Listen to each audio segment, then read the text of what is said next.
buena noche. ¿Cómo están, amigos? Muy bienvenidos aquí. Aquí les habla su amiga Dina, la divina, la gitana que no le atina. ¿Se me ve, muchachos? ¿Se me ve? ¿Sí? Sí. Ya la próxima semana yo les prometo traerme una sillita más grande. No tenemos presupuesto. Vámonos con el primer signo del zodiaco. Aries. Los Aries son los primeros, obviamente, porque no van a ser los segundos. Aries nacieron entre marzo y abril. Los Aries son optimistas, fiel, emprendedor,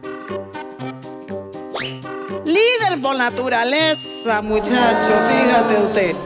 Pero ¿qué es lo malo de Aries? Que todos se lo tiran a la suerte. Todo lo tiran a la suerte. Y entonces, ¿en qué se terminan convirtiendo Aries? En un imprudente. En un infantil. En un perdedor. ¿Así? Pero por eso que mi ariano termina solo va a terminar si tú no cambias esa actitud. Ahora, quiero que entiendan una cosa. Mi Aries, ellos pueden ser presidentes. Ellos pueden ser abogados, escritor, ingeniero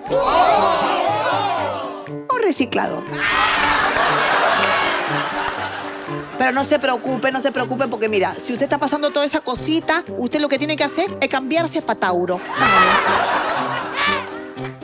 Cualquier consulta, cualquier duda que ustedes tengan, ustedes le escriben aquí a su amiga Dina, la divina, la gitana que no le atina. Abajo me dejan su comentario, su horóscopo, lo que quieren saber, su signo zodiacal. Y no se olviden, muy importante, el monetita, la platita, el moradito.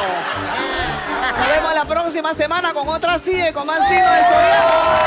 Chao, Dina, la divina.